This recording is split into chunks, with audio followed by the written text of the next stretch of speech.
হলে টানা 2-3 ঘন্টা সবাই গোসল করে তারপর ফ্রেশ হয়ে সবাই মিলে রিসোর্টের গাড়ি করে চলে এলাম দুপুরের খাবার খেতে।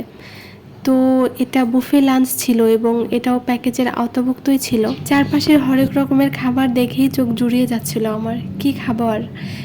তো যেহেতু সারাদিন ঝাপাঝাপি করে ক্ষুধাও পেয়ে গেছিলো অনেক, তাই আর দেরি না করে খেতে বসে গেলাম আমরা। আমি আর রাইস না নিয়ে সাদা ভাত তুলে নিলাম প্লেটে, বিফ ও অন্য কিছু আইটেমও ছিল। তো আমার রুমমেট একে একে তার নিজের প্লেটে কিছু কিছু করে তুলে নিচ্ছিল। আসলে এত কিছু তো আর খাওয়া পসিবল না, কেউ আসলে এত খেতেও পারছিল না, সবাই একটু একটু করেই ট্রাই করছিল যে কোনটা কেমন খেতে, কোনটা ভালো লাগবে। তো এরপর চলে গেলাম সালাদ আইটেমের দিকে। তো আমি ঘুরে ঘুরে দেখছিলাম বিভিন্ন আইটেম, দেখতেই ভালো লাগছিল, তো আমি শুধু দেখছিলাম আর দেখছি। এরপর আমি চলে গেলাম ডেজার্ট আইটেমের দিকে। তো অনেক অনেক খাবার, ডেজার্ট আইটেমগুলো ধরে ধরে সাজানো ছিল, দেখতেই ভালো লাগছিল, একদম চোখ জুড়িয়ে যাচ্ছিল। তো এরপর আমরা খাবার টেবিলে চলে এলাম খাবার খেতে। এদিকে তো আমার রুমমেট খাওয়া শুরু করে দিয়েছে। খাবার কেমন? না, খাবার ভালো। তোমার খাওয়া শুরু করো। খাবার শেষ করে আমি কিছু ডেজার্ট আইটেমও নিয়ে নিলাম। ডেজার্ট আইটেম খুবই মজার ছিল, আমার সবচাইতে ডেজার্ট আইটেমটাই বেশি ভালো লেগেছে। তো এরপর আমরা সবাই চলে এলাম গেম জোনে। এখানের বারান্দার ভিউটা এত সুন্দর ছিল, আমি তো হাত দিয়ে বারান্দায় দাঁড়িয়ে বৃষ্টি ধরার চেষ্টা করছিলাম। এরপর আমরা গেম জোনের ভিতরে চলে এলাম। আমি তো গেম জোনের চারপাশটা ঘুরে ঘুরে দেখছিলাম। বাহারি রঙের খেলনা ছিল বাচ্চাদের জন্য, খুবই সুন্দর ছিল জায়গাটা। স্বপ্নমাপার মেয়ের মা এখানে বসে গেম ট্রাই করছিল। অন্যদিকে শুরু হলো আমাদের ট্যুরের শেষ চমক, লটারি গেম। কাগজে লেখা যার নাম উঠবে সে করবে কিছু একটা মজা। সবাই চলুন দেখি কি কি হচ্ছে এখানে। সে করতে চায়, করতে পারবে, যদি না পারে সেকেন্ড আরেকটা উঠাইতে হবে এবং ওইটার কোনো অপশন নেই, ওইটাই বলতে করতেই হবে। এখানে যা থাকবে তাকে সেটা পারফর্ম করে দেখাই। ঠিক আছে, এখন এখানে প্রথমে আমি একজনকে বেছে নিব যে এসে একটা কার্ড উঠবে। তাইলে হচ্ছে ইয়ে করো, একটা কৌটা নাও, এটা কৌটা নিয়ে শাফল করো। শাফল না করলে কেমনে হবে? কার্ডগুলো আমার কাছে থাকলে একজন করে টানবো, ওটা আমরা ওকে ওকে ওকে। প্রথমে আব্দুল্লাহ এখানে আসো। তোমার গিফট নিয়ে যাও আব্দুল্লাহ। এই যে আব্দুল্লাহর গিফটটা হচ্ছে ball. Wow, thank you. Second হচ্ছে মেহরিমা।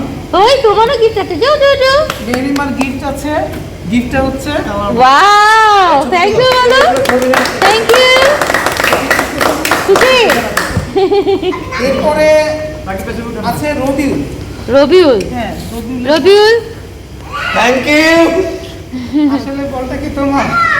না, নামটা রাশন ভাই আছে। আয় হায়, আর দেখে সব কনফিউজ হয়ে গেছে। এই মজার খেলা হচ্ছে। এটা খুবই মজা হচ্ছিল, সবাই মেতে উঠেছে আড্ডায়। তো ভিডিওটা অবশ্যই লাস্ট পর্যন্ত দেখবেন, কারণ লাস্টে রয়েছে সবচাইতে বড় চমক। প্রথমটা আমার ইচ্ছা মতো। আচ্ছা যাও, সেকেন্ড ঠিক আছে। দ্বিতীয়টায় কোনো ছাড় হবে না। দ্বিতীয়টায় কোনো ছাড় হবে না। আমরা সবাই অপেক্ষা করছিলাম কি লেখা আছে ওই কাগজে, কি লেখা আছে, কি থাকতে পারে। তো চলুন সবাই দেখি অবশেষে কাগজে কি লেখা উঠলো, ভাইয়ার কি টাস্ক পড়লো। আমাকে রেখে যদি নামো কুলে, হ্যাঁ, তোমার অস্থি বিসর্জন দিব না জলে। ওরে বাবা, বৌদি দাদাকে বলে দিছে। এরপর হচ্ছে স্বপ্নমাপুর টাস্ক, চলুন দেখে আসি কি পড়লো তার। আমি মেয়ে হয়ে কেমনে ভিলেনের এই গান এখনই আমার সুযোগ, আমার ছেলের বউকে এখনই আমার সরাই ফেলতে হবে। আসলে এই মেয়েকে দিয়ে আমি আমার বংশধরকে আনতে পারবো না, কখনোই চাই না। আপুর ভিলেনের অভিনয়টা খুবই মজার ছিল। আসলে বিষয়গুলো এত মজার ছিল, আমার তো বিশেষ করে খুবই ভালো লাগছিল। আসলে এখানকার সবাই এত আন্তরিক, আমি যে একজন বাইরের পার্সন মানে সেটা কেউ বুঝতে দিচ্ছিল না, সবাই আপন করে নিয়েছিল আমাকে। বাঘের মতো হুঙ্কার।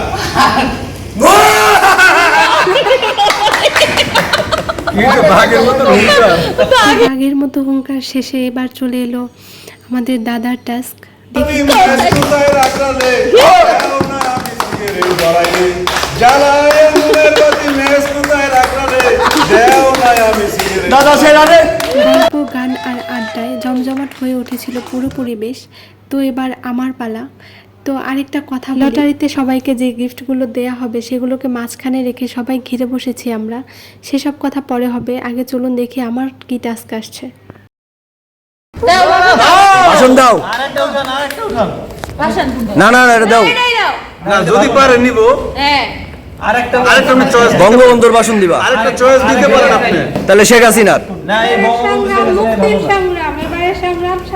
শাবাশ। তাহলে এটাই হচ্ছে সবচাইতে বড় চমক। আমি আর রুমমেট মিলে লটারিতে তিনটা গিফট পেয়ে গেছি। গিফটগুলো শবনম আপা আমাদের হাতে তুলে দিয়েছে। কি ভাগ্য আমার, আলহামদুলিল্লাহ। প্রথম পুরস্কারটা ছিল সবচাইতে সেরা। তো আমরা লটারিতে কি গিফট পেলাম সেটা নিয়ে আরেকদিন কথা হবে। এবার ফেরার পালা। সবাই মিলে ব্যাগপত্র নিয়ে গাড়িতে উঠে পড়েছি। এভাবেই সমাপ্ত ঘোষণা হলো আমাদের সারা রিসোর্ট ট্যুর।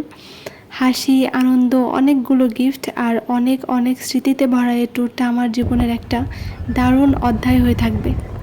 রাস্তায় অবশ্য আমরা নেমে একটু নদীর পাড়ে সময় কাটিয়েছি এবং রাতের খাবার খেয়েছি। ফোনে চার্জ না থাকায় সেগুলো ক্যাপচার করা সম্ভব হয়নি। তো আজকের মতো এ পর্যন্তই। সবাই সুস্থ থাকবেন, ভালো থাকবেন। আল্লাহ হাফেজ।